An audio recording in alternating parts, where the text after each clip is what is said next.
are you sick of talking about the ball of the century? No, it's something that has happened, and it was, as your dad always used to say, it was a great thing for cricket. So I was very lucky in the fact that, he would just run up and start bowling these things at me, and I was only 15. I was pretty short anyway.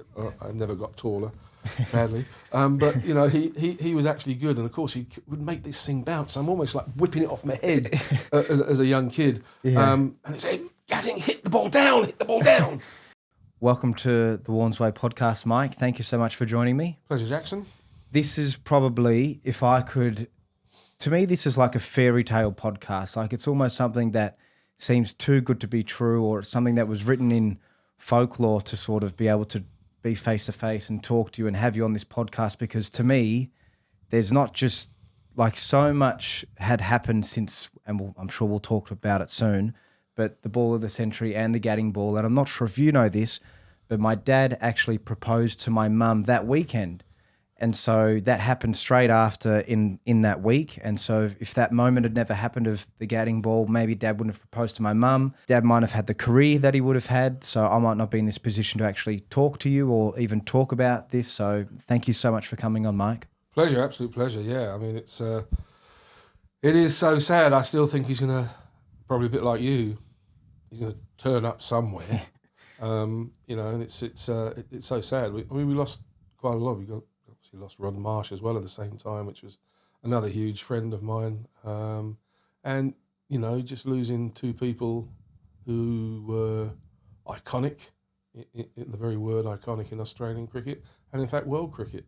Having had the pleasure to know them and talk with them was a great privilege. And it was only really towards the end, certainly of my career, and I was the chairman of the World Cricket Committee, and we were talking about how could we refresh our committee? And of course, your dad was on TV, and I loved the way he commentated, and it was like the way he bowled, basically. He wanted people to enjoy it, and he wanted people to understand what he was trying to do.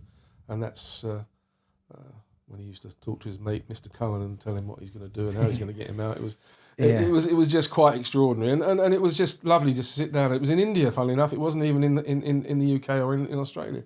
And we were on this World Cricket Committee, and there he was, just sitting there with his usual fag on and having a beer, and we just talked about cricket and just the ideas he had, and just talked through a few things that we were talking about in committee, and it was lovely because he's one of the few people who wasn't afraid to put ideas forward, wanted the game to be a better game for people to enjoy and understand, and you could tell that. And I remember just talking to people down at Hampshire when he was down there for three or 4 years and captaining them and that. And I mean, again, that's one of the other big things that probably Australian cricket missed out on. That was Warne as captain, because he would have been really good, I think. Well, that's one of the things I wish I got Dad to see was Captain Australia, because he used to tell me that every team he played for growing up as a junior at Sandringham, at his school Mentone, then even at Rajasthan Royals, Melbourne Stars, Hampshire, at every single team except for the Stars, they had won their championship or their premiership. And he always liked that extra layer of responsibility or that extra layer of pressure, because he knew when he had to perform, he could. So he always just said, give me the ball, give me the ball. Like he didn't mind having that weight on his shoulders. He wanted to go out and perform. No, and I think the great thing was as well, he knew when he could attack, and he knew when he was going to have to do a job for the team, i.e. bowl tidily.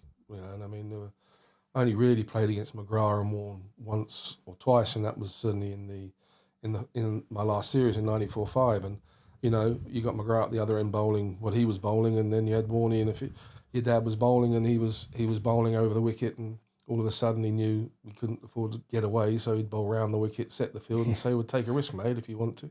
Yeah. And he was good enough to do that. And the one thing that just always amazed me, it's about how many balls you get in the right place. And that's why Glenn McGrath was so good, and that's why all the great bowlers of the world were so good, is that they either done extraordinary things with the ball, or they were capable of actually bowling it in the right place often enough. But your dad had both. Well, that was one thing Dad always used to say as well. When you're sort of not playing for your position, or you're in the team, that's when you can afford to take risks. And when he knew he was going to be comfortable in the team, because he didn't have the easiest start when he first came No, in. He got smacked all around the park. But when he sort of knew he was in the team for at least for the next game, that's when he tried the things like the flipper, or he would do extra wide leg spins or change his run up. That's when he could take those risks. And he always just said that's when it actually becomes really fun, because you can play with a lot of freedom.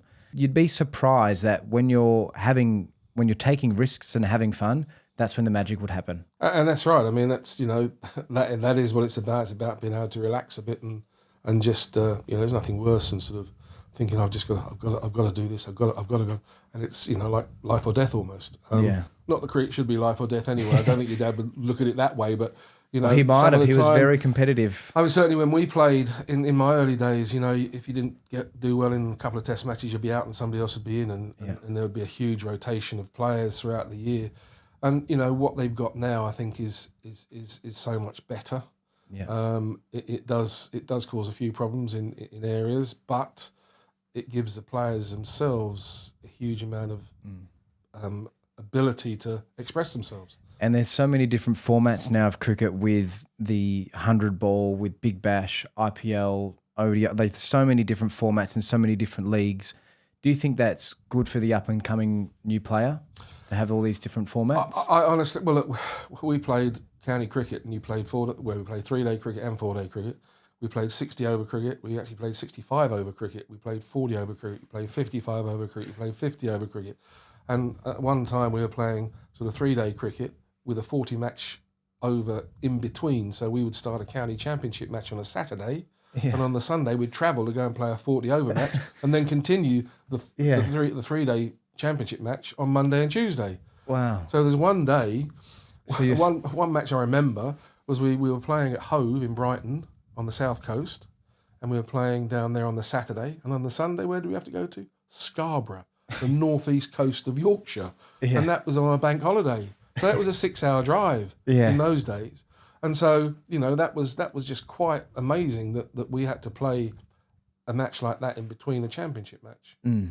And then you'd play the 50 over competition, and then you'd have the 60 over competition. So they were we played 3 one-day competitions and in the middle. So it's almost like there isn't too much cricket. It's almost like it's the same. There's just so many different leagues. Yes, there are. I mean, if you're talking about the international players, I think the international players play much more one-day cricket these days. So if you played a test series in the 80s and 70s and 80s and even the 90s, you would play sometimes a 50 over competition. So you'd play 3 50 over games, one-day games to lead into the test series. Yeah. Or you'd play them at the back end, a bit like World Series in Australia. You'd play test series and then you play the World Series at the back end of the test matches. So they were all 50 over matches. Yeah. So they were the only real international matches you were playing. So it was 50 overs or test matches. So that were they were the only two formats. So now the international game has thrown up T20. Yeah. But what it's thrown up is a bit of a blockage, because TV wants it all done and dusted, because it's a story, and they keep telling you. I hear this thing about the TV, and they say we've got to tell a story, so it's all got to be like this. So it's got to be in a block. Yeah. And once you start putting things in blocks, it makes it difficult. And then again, once you allow so many of the franchises to play in so many parts of the world, we are where we are at the moment, because we haven't been selective enough, and we haven't really, I don't think, looked at it. And it's sort of like a runaway train at the moment. And I think in time, I hope in time, maybe for the next round of TV sort of contracts from 28, that they actually find a way where, that if they want to put it in blocks, then put it in blocks and make sure there's no test cricket on at all, and everybody can play in the T20s, and then play for your country, and play the 50 overs as well for your country. Yeah. But T20, put it in blocks. And then you'll find, I think there'll be 1 or 2 that fall by the wayside, because I'm not sure how many actually make that much money. The longevity to some of the tournaments. So going back to when you debuted then in 1997? 1977. So that's going to be kind there. 1977. And when you're on tour playing for England, Yep. the only matches you're playing in between is ODIs. Are you playing ODIs for your country at that time? white ball tournament? Yes, I was. I was in the first sort of, what I say, tranche of ODIs. I suppose they played the first World Cup in 75. Yeah. And then it went to 79. And I was in the squad in 79. Didn't play a game, though. Yeah. So after the first World Cup, that was sort of the first 15, if you like. So I was in the first 30 because that was sort of the second international. So I was in that sort of area of if you like, first 40 or so, 50 players or whatever that were playing in the World Cup squad. So we played 50 over cricket. We were playing obviously in the Benson Hedges, as it was always NatWest Benson Hedges trophy then. Yeah. Dad's got a few of those trophies, by the way. We've gone through some of his trophy cabinets and boxes, and there's a lot of them that say Benson Hedges on them, isn't it? Well, that's probably Man of the Match awards he probably got, I suspect, more than anything else. Yeah. Although they did win a one-day trophy, and I'm sure your dad must have been down there at that particular time, 50 over competition. But certainly he would have done that because having played 3 years down there, he'd have played a lot of 50 over cricket, I'm sure. Yeah. And, I'm sure he'd have played some 60 over stuff as well, which would have been Gillette. In fact, it was NatWest after that, so it was NatWest, Benson Hedges, and that would have been 50 and 60. Yeah, I think Dad actually does have a Gillette Fusion jersey. Is that what you're talking about, Gillette? Yeah, it was Gillette, but then Gillette finished in 81 and NatWest took over, so it would have been a NatWest one, which was then the 60 over competition. Might have been a different Gillette that I'm thinking of. It might have been, because do you remember, I've also got my sister Brooke in the room too. Do you know what Gillette Fusion jersey I'm talking about? Yeah, I do. I think it might have been a charity game though. That was. I suspect. Yeah. That's right. That's exactly right. How do you know that? Thank you, Brooke, for correcting me, because that's definitely what I was talking about. No, not the stadium. So when you're going through all the tour and you're playing tests throughout the 70s and 80s, were you facing many players of spin? Yeah, we did. Awful lot. I mean, even in county cricket, I mean, I was very, very lucky. Let me go back a few years. So when I was, I suppose, 13, I was playing club cricket, and my coach was a guy called Ted Jackson. Yeah. And there was another guy called Peter Ferrara, but Ted was the one that really sort of took me under his wing. And he was sort of a 6'3", bearded, sort of, the enthusiasm just oozed out of him. I mean, absolutely oozed. He played for Cambridge. He used to bowl big in-swingers. And then when he got fed up with doing that, he took up leg break bowling. Yeah. So I started to learn to play leg break bowling on a concrete pitch with black lino on it. Yeah. And so it bounced a lot. And so he was still able to spin it on concrete too? Absolutely. Wow. Absolutely. So I was very lucky in the fact that, you know, he would run up. He would just run up and start bowling these things at me. And I was only 15. I was pretty short anyway. I never got taller, sadly. But, you know, he was actually good. And, of course, he would make this thing bounce. I'm almost like whipping it off my head as a young kid. Yeah. And he'd say, Gatting, hit the ball down. And he'd just keep running and bowling these leg breaks at me. And the enthusiasm. Yeah. And then he'd say, I'm going to bowl a googly at you. Yeah, and now I've got this toppy now, and I mean it was almost like he was enjoying it as much as me, sort of practicing the different balls at his age because he was able to try different variations of spin. Absolutely, and so it was an education for me. So then, you know, when you went into county cricket, I mean, I had a great deal of trouble playing off spinners when I first started. Yep, and so I had to, you know, most county championship teams had 2 spinners in. And the one big thing that really disappoints me in this day and age is from around about the 2000s, late 90s, we started playing on wickets, 4-day wickets, which were supposedly to help us sort of promote Test cricket and players playing long innings, etc., etc. The trouble was we had a sort of a time scale of, you know, where do we put the matches because of all the one-day cricket coming, etc., etc. And T20 was just about to arrive in the obviously early 2000s, and then all of a sudden you had pitches being sort of very green, and all of a sudden the spinners started to fade out. And by the time you get into about 2005, we did hardly any spinners around. And you know, when people came in, it was just all green seamers, and for the last 20 odd years, we wonder why we haven't got any spinners. And then when people put turning pitches on, people were up in arms. Oh, the ball's turning. What are you doing? And so I was very lucky. I count myself lucky because when you went to somewhere like India, you obviously were playing spin day in, day out. Yeah. And I had to learn to play off spin properly. I mean, and so my coach, Don Bennett, said to me, you better go and have a word with John Embry and Phil Evans. He said, if you're going to be a good player, you've got to play spin better than you are at the moment. And so I just asked him every spare minute. So that's what I did. So, but the main one was actually having this coach, Ted Jackson, bowling leg breaks at me at a very early age. And so when you're also when you're sort of up and coming in the late 70s, early 80s, still trying to find your craft with batting, were you trying to encourage to face every single type of ball, off spin, leg spin, pace, seam, like everything? From Absolutely. All different, I mean, you know, you got to go back again, going back to when we started, was that we didn't do pre-season training like they do now. We used to have nets morning and afternoon. Yeah. So everybody had to bowl. Everybody would play against the spinners, and the bowlers would be bowling all the time. And we had second team cricket, which was good, and you always had a lot of spinners in that as well. And spin was part of the game because you used to play on uncovered wickets as well in those days. Yeah. And you used to play a lot. We used to play 24 matches a season. I mean, you know, and therefore pitches had to be 24 ODI matches. No, 24 3-day games. Or 24 3-day games. Absolutely, as well as Sunday on cricket, top of as well as 50 everything over, as well as the knockout one, which is a 60 over. Wow. So we at one stage were playing 24 3-day games. John Player League, which was 40 overs. Benson Edges, which was 50 overs, which was played and finished by the middle of June. Yeah. Then we had the knockout, which is Gillette Cup, which all the minor counties used to come into.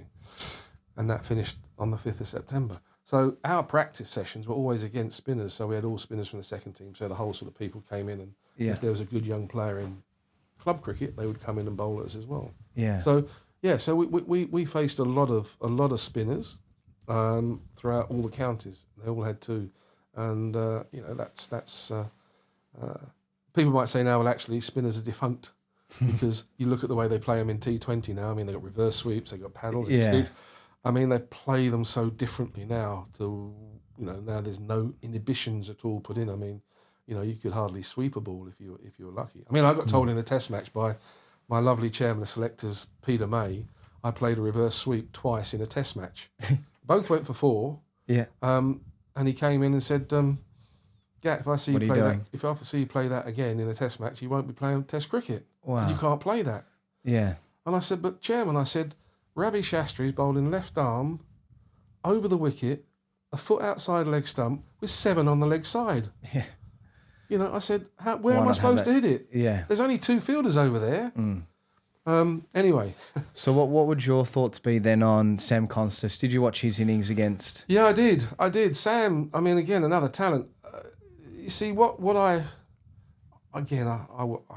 say it, 'cause I don't mind being classed as old school. I think old school is good. Old you school see, a lot of people don't feel that way, and they say, well, you're an old.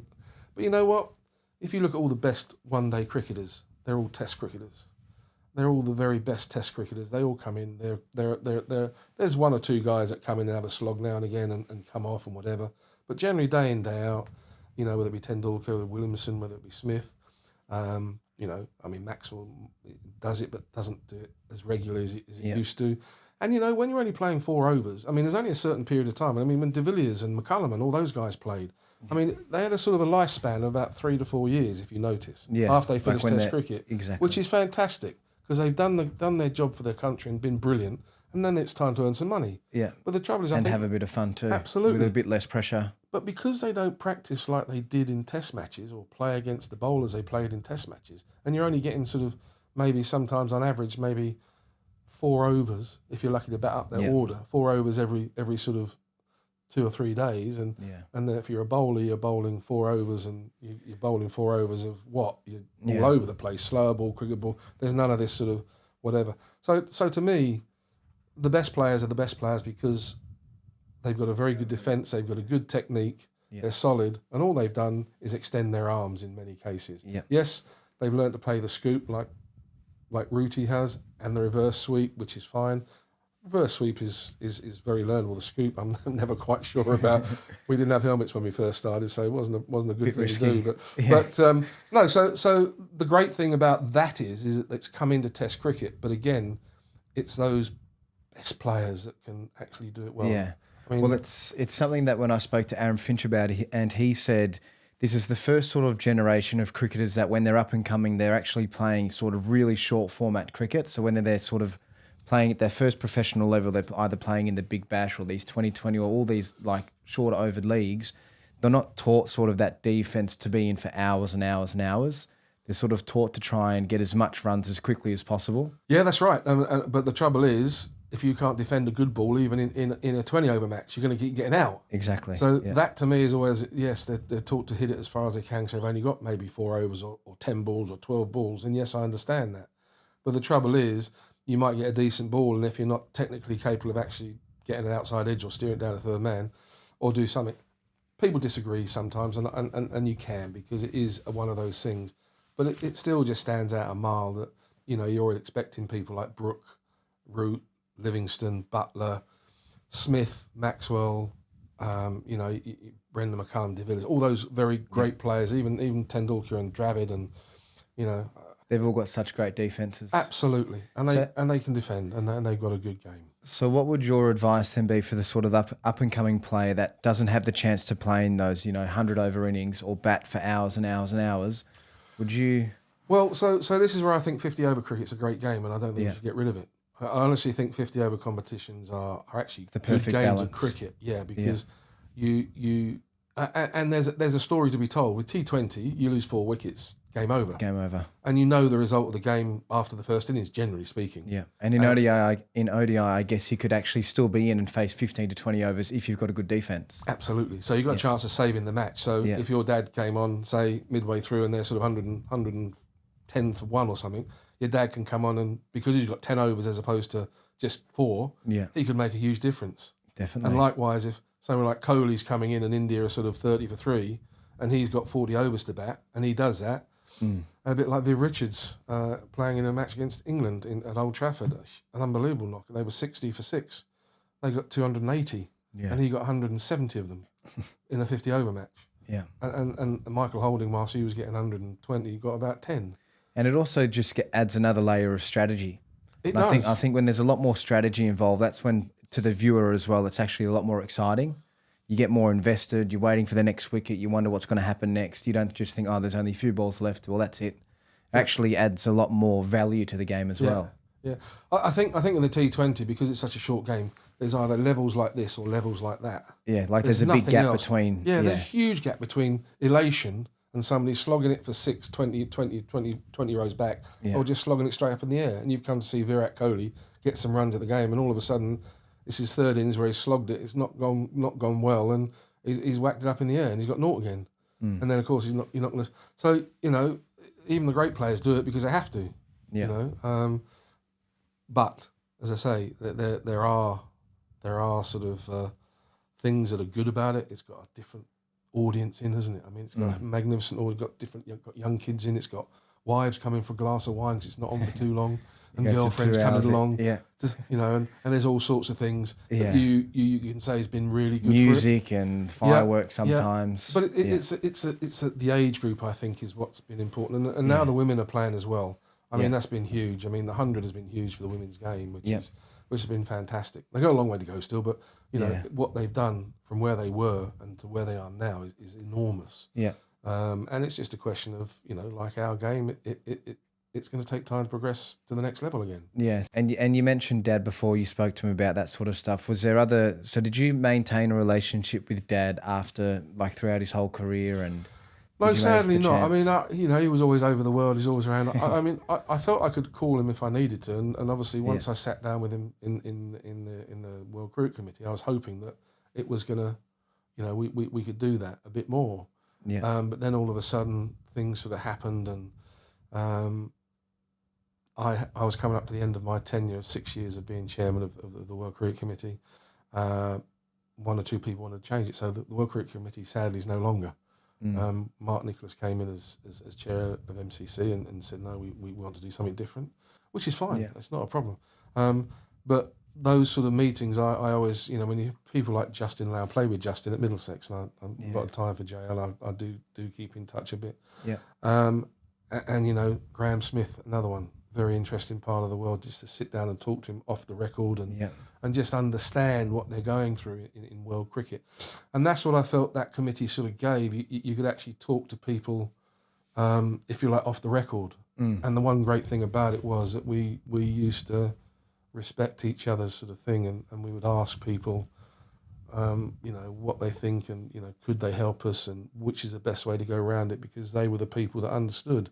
And you had people around the table that would respect that, and you would hope they would go away, and in most cases they did, like getting cricket into the Olympics. Yeah. India with a bit of the sort of, if you like, the people who weren't quite. Yeah, no, they weren't the catalyst. They were the blocker. They were the blocker. It's a bit like the women's game. They were the blocker on the women's game as well. Were they trying to block the Olympics? Yeah, they were, because they didn't want to be drug tested, which is understandable. They felt their freedom was being impeached by having random drug tests. Yeah. So if they went into the Olympics, you know what happens? You could have a random drug. Now, I understand that to a degree. I mean, some people don't want to, but you would like to think that there shouldn't be a problem with people who are, representing their country to have especially that sort of if you're a professional athlete. Like when you reach that level, that's sort of the standard.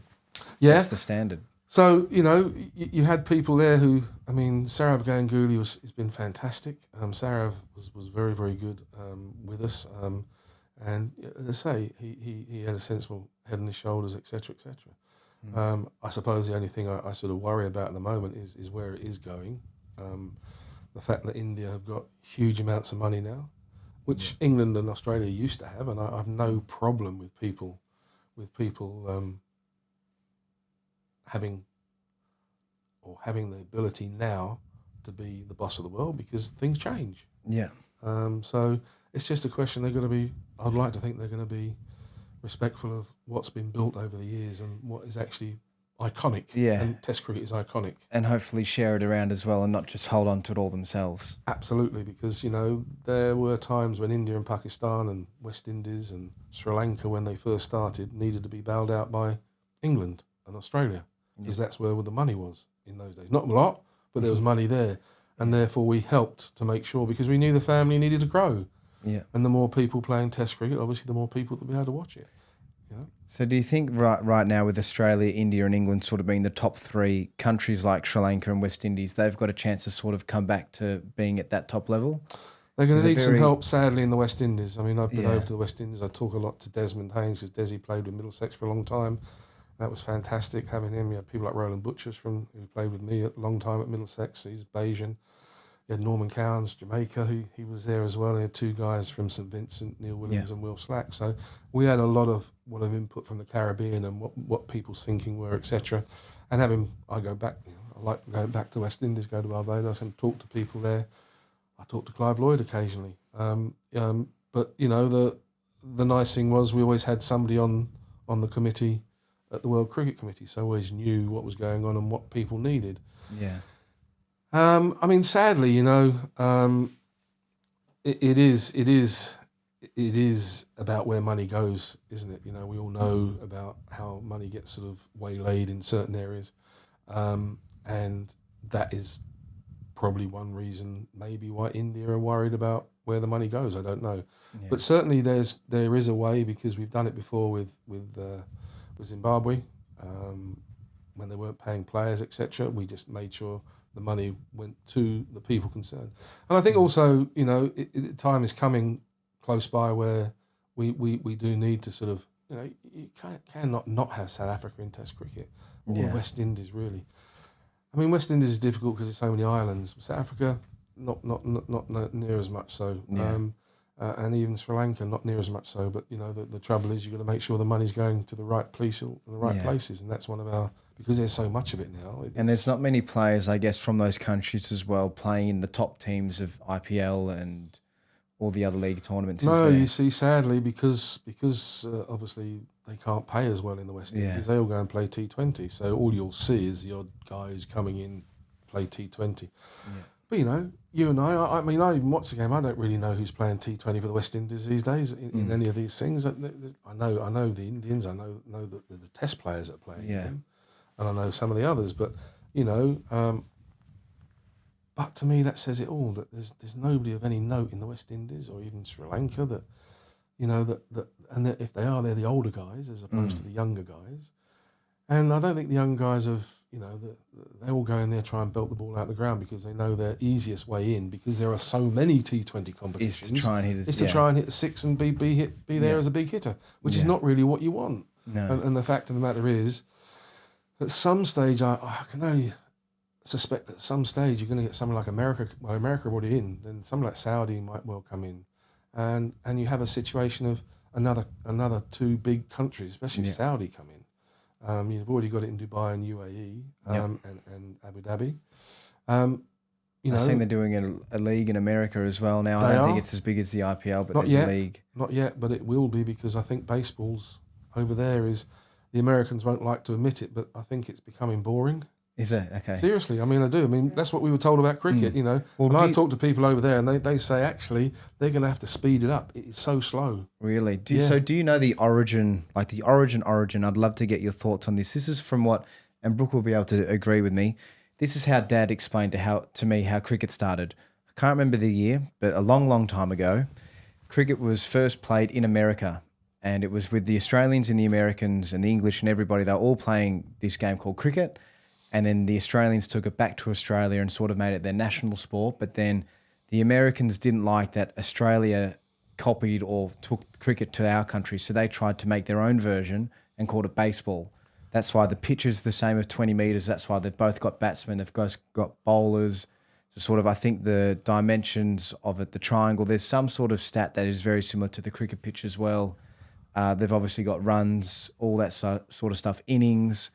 Do you know if that's true or not? I might have butchered that story a little bit, but I think you might. it's Well, something... Dad was trying to give Australia a bit of culture. Was he? Yes. No, that's a bit harsh. My understanding of it was that, and I read it in a book now again, whether that's true or not. The first ever Test match was against Canada and America. Yeah. Okay. Right? So, wow. Because obviously the English came over to the East Coast. Yeah. They played, and they were playing a game called cricket with the Australians, with the South Africans, with the West Indians that were around, that were in and around there. Not so much probably the West Indians. I mean, but you know, if you look at history, they sort of started somewhere around the 30s, like the Indians, and maybe just a bit before that. Yeah. History dates are not my great thing, but I know that's where it was. And the story I read in one of the books the other day was that, you know, the once we had the sort of civil war over there, the English and the Americans fighting for their sort of country, one of the presidents of the US, and I can't remember which one it was, said, not playing cricket anymore, not playing soccer anymore. We're going to play American football and we're going to play baseball. Wow. And so they kicked it all out. So I think actually it wasn't soccer, it was rugby. Rugby, okay. I believe. If it wasn't rugby, because it's just strange they're using the same shape ball as they do a rugby ball. But again, I will over the next few years actually read all the books I've got to read in my library about the lovely people I played with and whatever. And as I say, it is something similar to that, but it was actually one of the presidents of the USA who just said, no, we're not playing cricket anymore, we're not playing rugby or football anymore, we're going to play these games. They're too British, and once they kicked the Brits out, there was nobody to really sort of... Yeah. So do you remember that story, Brooke? Yeah. Of Dad explaining that? Yeah. Your dad's probably... Yeah. Yeah. Yeah, your dad's probably not wrong, but I mean, that's how it probably got back to Australia. But just remember... we did send quite a few number over to Australia who obviously were play cricket. Exactly. Probably, and that would probably been actually after America. So your dad might well be right that they started and got reinforced by the reinforcements coming across the sea to you. But that's so fascinating. It is.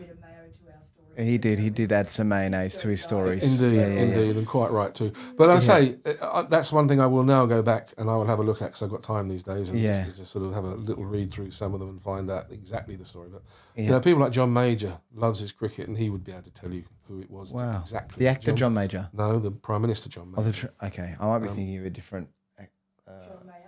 Maybe, Stephen Fry loves his cricket. He's another one that is quite up to his cricket, and there are one or two others. But John Major, our Prime Minister, loves his cricket. Yeah. Wow. He'd be able to tell you, I'm sure. Yeah.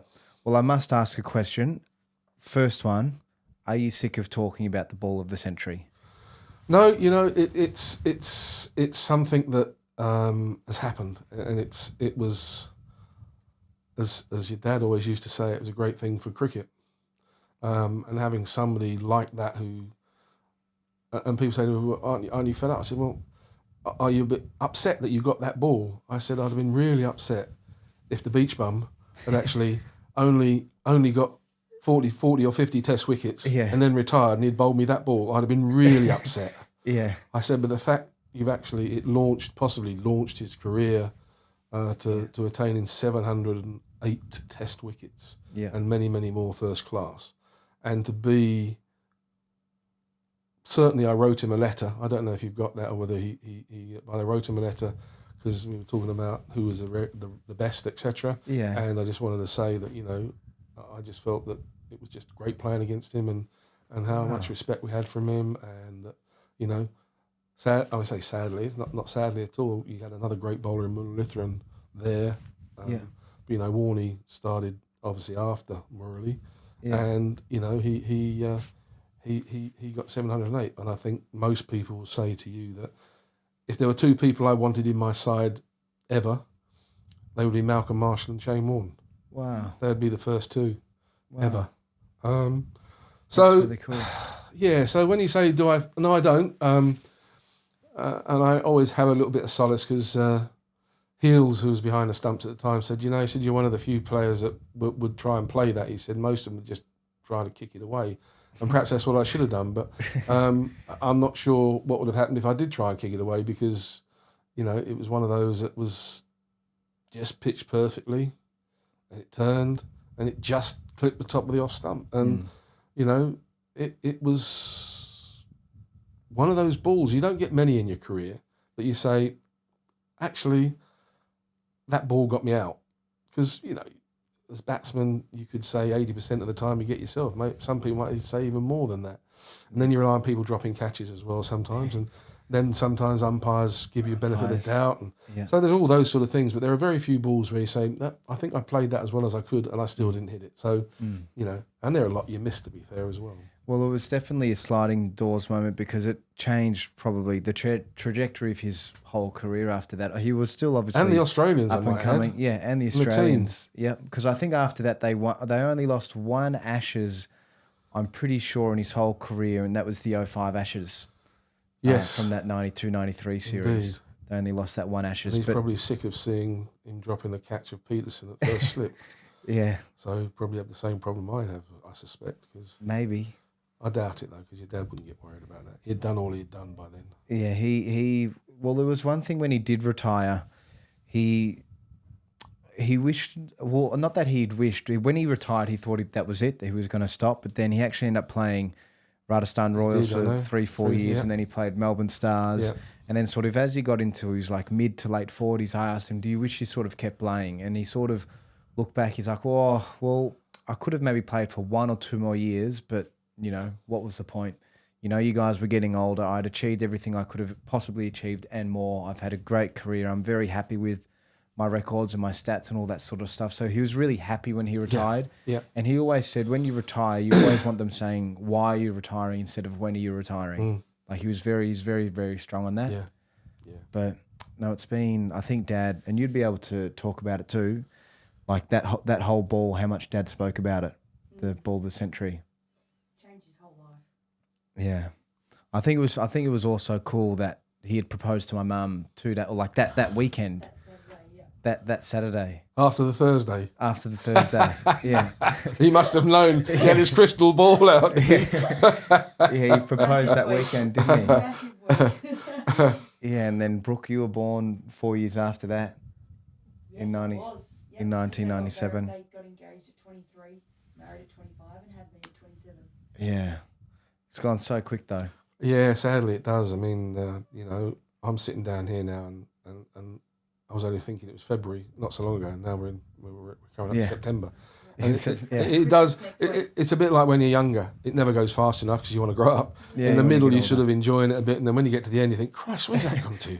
You know, it just flies by, and you just it's one of those things. But I do remember on my last trip in '94-5 when when your dad was playing, and obviously we'd had the ball, and he came over and he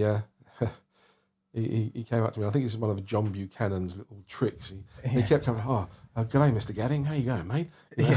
So they called me Mr. Gatting for all trip. And I said, Warne, for fuck. I said, you know, and that's about the only time your dad ever I suppose it was a nice way of sledging, with a slight bit of respect, but also with a bit of tongue in cheek, because whatever. But it was fascinating, really. And it must have been something to do with John Buchanan, but because I'm not sure Warne, your dad would have resorted to that. Yeah. Although he thought it might have been quite funny, otherwise he would have done it. Well, he saw the response, which was probably the one he wanted, really. Yeah, he did love a good sledge, though. That was one thing. Yeah. He loved the psychology part of sport. Yeah. Like he just loved trying to get under the opposition's skin, and I think in Test cricket, not as much probably in 2020 or maybe in ODI, but in Test cricket, you've actually got that time when you're in the slips and you can actually get into the batsman's head, and it is really important. Yeah. Do you ever remember when you were batting in sort of the 70s and 80s, early 90s, there was sort of one or two players that would try and give you a tough time when you were batting?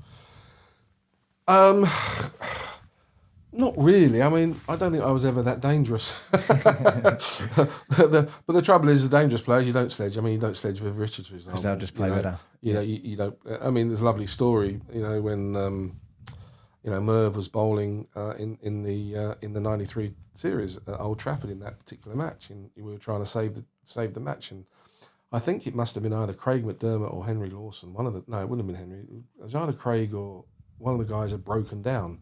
And Merv ended up having to bowl most of the overs on his day. I mean, he bowled about 30 odd of Gucci.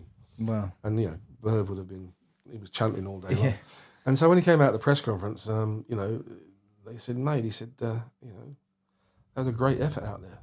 Merv, what did you learn today about is it the baggy green cap you're bowling for? Is it big hard? Or, he said, what did I learn today? He said, mate, what I learned today was, the more you sledge Graham Gooch, the better he bloody plays. And it's true. There was some players that would just need that one or two things that somebody would say to them, and then all of a sudden they'd just explode. Well, look at Virat Kohli. I mean, he did that again this last India series over there. I mean, he just wanted wanted something to pump him up. Exactly. And all he'd been playing, and he started that off a little bit earlier in his career, where he wanted India to be fighters. Yeah. And he wanted to lead the fight. And, it's very interesting to see the sort of characters, and Sharma was another one, but he did it in a different way. He was stood up to be strong. Yeah, that was interesting. Again, an interview that was had with Sharma, the Indian captain after Kohli, was that he was asked about how do you play all three competitions? He said, mate, I'm a professional cricketer. I know how to play T20. I know how to play 50 over, and I know how to play in a Test match. And I thought that was brilliant, because all these people keep saying, we're playing too much cricket. Oh, I can't play one day match and then a Test match. I've got to have it in boxes, otherwise I can't cope with it. You're going, what? You're a professional player. It's a bit like a plumber coming into your house and say, mate, he said, I can do your sink, but I can't do your bathroom, mate. What would you tell him to do? You tell him box Strasky, wouldn't you? I mean, so what's the point of having him in? You got to get two people in. Yeah. And that's about it. And I thought that was absolutely brilliant, coming from Rohit Sharma, who was a fantastic cricketer, who sort of started one day, then came to middle order, then going up top order, but became captain of India, and actually gave a very honest sort of appraisal of what these youngsters think. It's because it is strange with all these shorter formats, 2020, ODIs and Test. Ultimately, you have to get wickets to win the game, or ultimately you have to score runs to win the game. So whether you're playing really defensive or really aggressive, it doesn't really matter. You should just be able to bat properly, bat well, and same with bowling. Bowling well and bowling absolutely, because it's your job. Yeah. And I talked to some of our youngsters at Middlesex, and you talk to them and say, I'm a one-day cricketer. I said, you're what? I said, you're a professional cricketer. You're just a cricketer. Oh, you're too old. You don't understand. I'm a one-day cricketer. And I say, I'd be really upset if somebody said you can only play one day cricket. You should be able to play all three. Yeah. I said, we're all the best players in the world. They all play. Oh, they're the best players in the world. I said, yeah, but surely you should be trying to get to that level. Goal. Surely you're not just going to sit back and say, and so that gives you an insight as to some of the youngsters, the mindset of the young lad, and saying, well, he ain't going to go very far. Yeah. And he's going to sit on his arse. He'll take the money. And thanks very much, he'll play when he has to, but not that he wants to. There's no desire for greatness or to break records. No drive, absolutely. No drive. And I just find that one of the things that sometimes is, And yet you see someone like Brooke, and you see that lovely man, Mr. Root, doing what he's doing, and Brookie sort of I think he's trying to calm himself down a bit, but it's nice to see Rooty back to sort of where he needs to be, which is playing like Joe Root, with a little bit of sprinkling as opposed to a lot of sprinkling of the other. Yeah. And I just hope Brooksy will learn from that a little bit, and as he grows up and into it, and maybe if he becomes captain, he might realise the responsibility. But again, it's just about when is the time right, which his dad was good at. He knew when he needed to attack, and he knew when he had to defend, and he knew what his job was for the team, and he did it. And that's what is a great player. Did you ever talk to Dad about sort of captaincy or leadership roles or advice? I think your dad, we did have a very brief chat about that, and you know, we both agreed that it's about the team. You know, individuals in the team need to be treated differently. You needed people who wanted to be there. You needed people who might not be quite as good as somebody else, but you would want him there because you know he'd be with you, standing alongside you. Yeah. And I get the feeling from your dad he was a bit like me. You know, it was about the person and his attitude and what he wanted. That was one of his favourite words, attitude. He loved that word. Yeah. Because it is all about your attitude. It's about your attitude going into it. Do you actually want to play? What are you trying to get out of this experience? It's like attitude is so important into your warm-up, into your training. What are you doing off-field? How are you acting on-field? All that stuff. So it's quite interesting when we talked about people practicing. And I knew when you watched your dad, he didn't practice an awful lot, but when he practiced, he practiced. Yeah. He practiced what he wanted to do in the middle. And I see so many young kids, they're just going in the net and just having a few throwdowns. I said, you're going to get those in the middle. Why don't you go in the net and have somebody bowl it? Because that's what they're going to do out in the middle. So what you're doing here is practicing for a few hour volleys, are you? What if you don't get a few hour volleys? You know, you get a Yorker or some spin. I mean, you know, you can't see anybody running in. You can't sort of get rhythm. You can't don't get the feel. And you know, and again, it's all these people, the scientists that have got into the game. I believe, you know, it's a bit they put a ceiling on what you can do as a person, which is restrictive, which is wrong. Well, that's one thing I'd love to talk to you about, because Dad was very anti-sports science. He didn't like the fact that there was science now in sport, if that made sense. He was all going off feeling, going off instinct, going off hard work. He couldn't understand that if he wanted to bowl and he felt like his body could still bowl the overs, he didn't like the fact that somebody said, no, you got to stop now, or you've got to do this, or you've got to recover like that. Like, it's very known about Dad that he refused to do the ice bars to try and recover properly, or you got to eat the right foods. But he really believed in his strength and in his body to bowl spin. So whether that was for 10 overs, 20 overs, 30 overs, he wanted to do that. But now so many players up and coming, and in all different sports as well, there's so many sports scientists.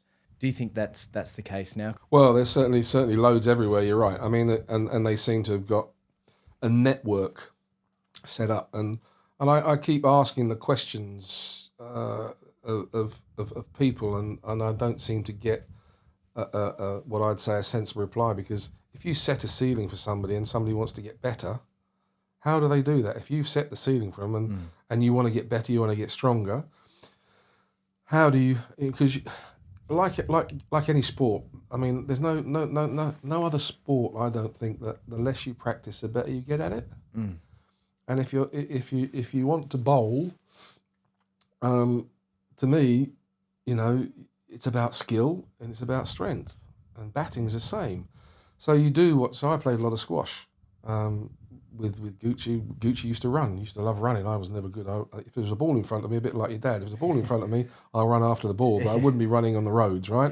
So we had quite a bit in common when it came to food and other things. Yeah. But you put a ball in front of us, and you know, I could bat for 10 hours if I wanted to. He could bowl for 10 hours if he wanted to, I'm sure. Yeah, and that's what it's about. It's not about these people who come on and say, oh, well, if you only bowl 4 overs, your body gets used to bowling 4 overs. And therefore it's never going to get any stronger past 4 overs. Yeah. You know, I think that I sort of asked a question of people about the West Indies. They hardly ever got injured. Did they go in the gym? No. Did they play a lot of cricket? Yeah, they did, because they all played county cricket. They all came over to the UK, played county cricket in the summer, for our summer, their winter, then go back and play their cricket in the West Indies, Shell Shield, and then you would see them playing in their Test matches. Now, admittedly, there wasn't quite so much one-day stuff on, but all they did was bowl. And when actually Waitsy was Australian, was their coach in the 80s. Waitsy was a good man. He was only about my height, but he built like that. And he was asked by Michael, why are we running? He said, well, what do you mean, why are you running? He said, well, what do you do? He said, I'm a fast bowler. He said, what do you do? He said, I run in and bowl. There you are. Yeah. I'm giving you the exercise that you need to do, which is run in and bowl. And he said, so they very rarely went down the gym and they did body weights, well, I mean, like press-ups and dips on a chair or whatever, but that was about it. And they would just bowl. I mean, they would, when you looked at the way they bowled, Clive Lloyd just rotated them every 6 overs. And if somebody like Courtney Walsh wanted to bowl, you imagine the people now stopping Courtney Walsh bowling, or even somebody like Stokesy at the moment, who's doing ridiculous amounts of overs. But he's obviously fit enough to do it. Yeah. People say, well, he didn't come through New Zealand, which is fair enough. But, at the end of the day, as you say, it's about you as a person understanding what your body can do. So I just think we've gone too far the other way. What we did in our day, I don't think was as good as it might have been, because, some people do need a bit of a massage, or the bowlers. And when we used to sit, certainly in county cricket, you used to just travel day in, day out, because you could play 15 days in a row, and that includes travelling. So these fast bowlers would be sitting in the back of a car with their knees up and having just bowled sort of 15 overs a day. And if we lose a toss, we've got to bowl again the following morning. That wasn't quite right, sort of thing. Yeah. So I think we've gone too far the other way, because I don't believe that people get any stronger. And what sports are doing now is they're saying to them, you can only play one sport. I mean, that's horrible. Yeah. I mean, the good thing about Australia is you'll always go swimming, or you'll go and throw a rugby ball around or a footy around, or when you play cricket. So you're playing 3 sports all the way. And if somebody told your dad you can't go and play footy, he'd tell you, see you later, mate. Yeah, if somebody told him you can't play golf, he'd be... Absolutely. There'd be a riot. Absolutely. So, the people now are sort of putting people, again, to me, in boxes and saying you can only play this sport. Imagine playing rugby or Aussie rules, and that's all you ever played. I mean, it'll be, because your body as a young kid, you need to... And you want to try everything. When you're young, when you're young, you're curious. You want to try everything. I remember AFL in Australia, that was invented to keep the cricketers fit in the winter. Yeah. Because all the cricketers in the winter in Australia would get fat, overweight, unfit, not really take it seriously. Then they'd come back and not be very good. So they invented AFL to keep the players fit in the winter. But now it's like some cricketers or footy players, like I know somebody called Nathan Murphy, and he plays for Collingwood at the moment, or he's not anymore, but he had the choice to play professional cricket or professional football. And there's been multiple cases of people that had that opportunity.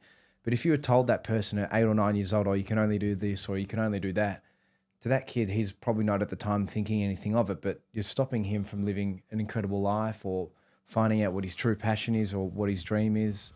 So I think you should be able to give as much, especially kids now, the freedom.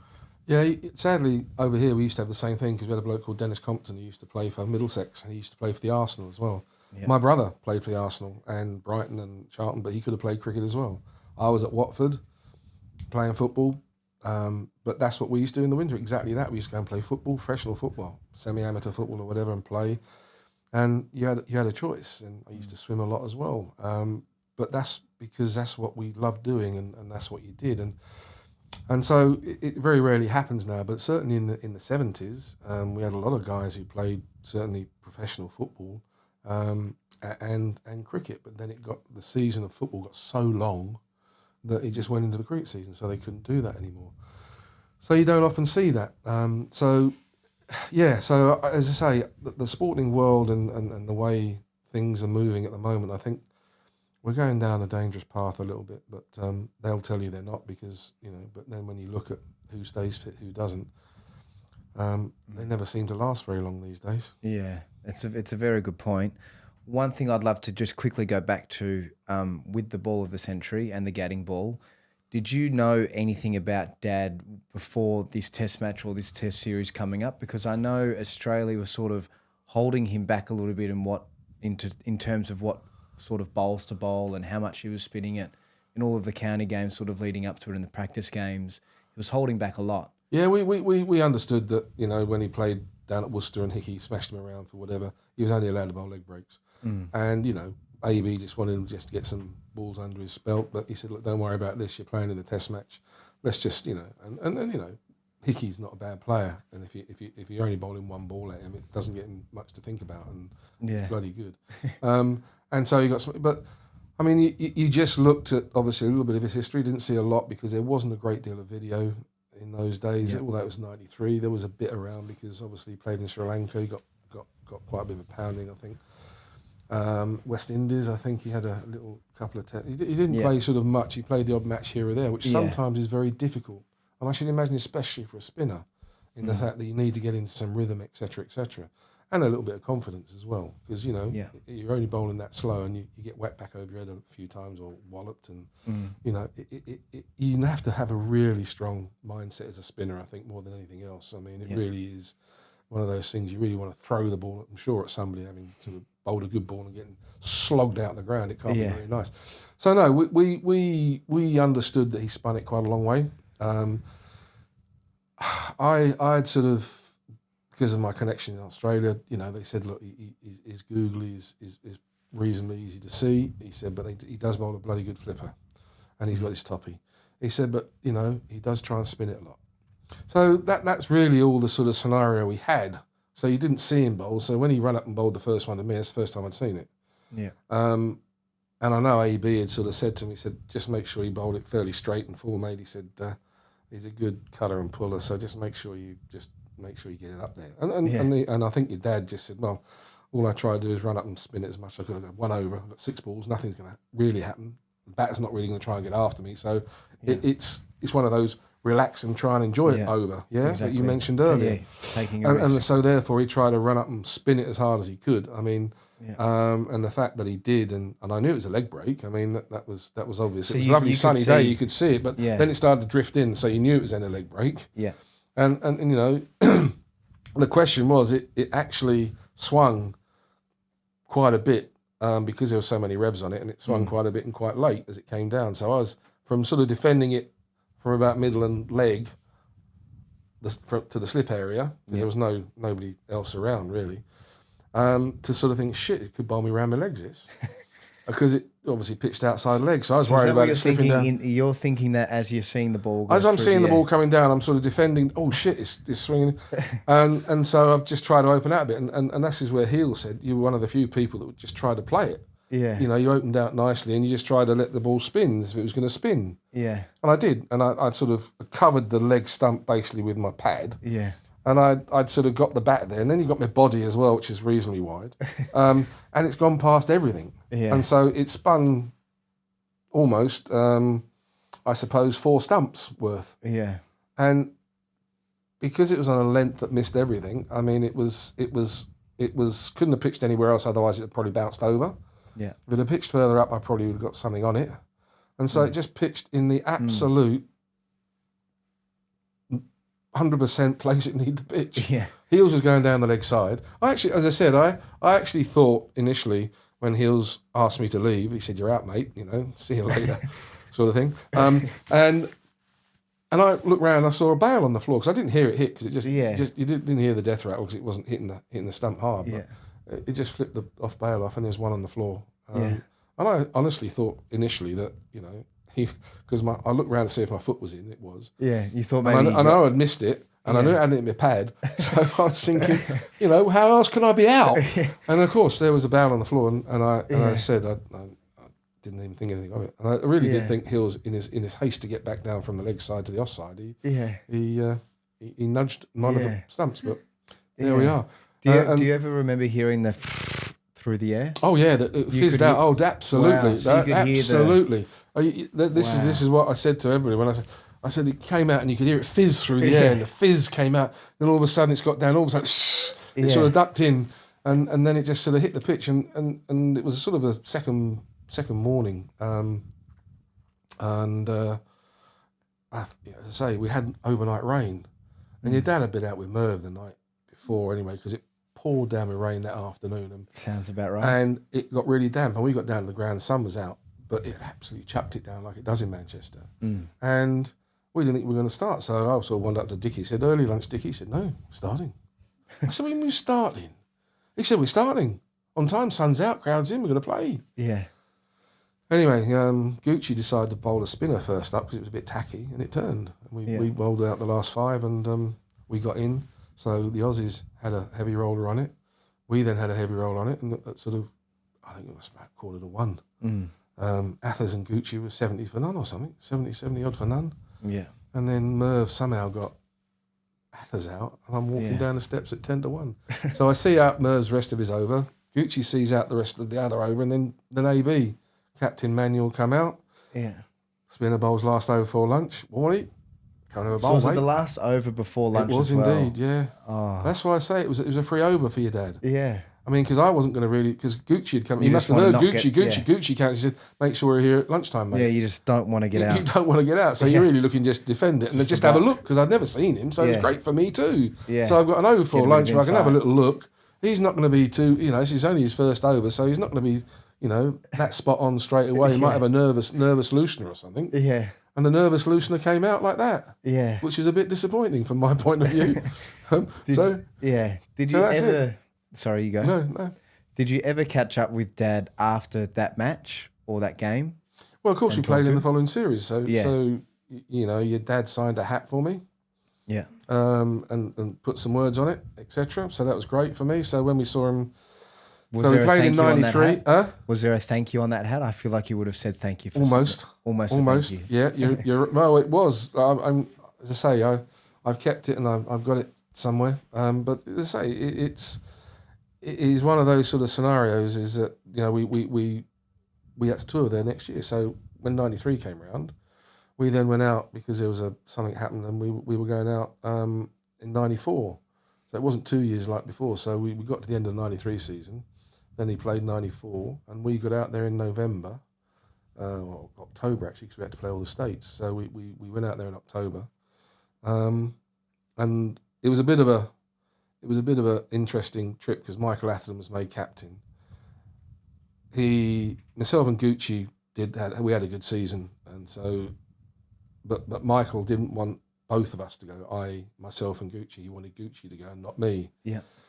Which is fair enough, and I respected that because and he was captain, and so myself and Gucci sort of said, well, we better go and have a quick chat with Athers, just to say that he's not, we're not going to under threat. We're here to help, and just give us a shout, whatever you need. Other than that, we'll just get on with our game. We'll practice hard, and we'll try and do as well as we can. Yeah, and we'll train. We were always the first there and last to leave, and it was one of those sort of trips. And as I say, your dad.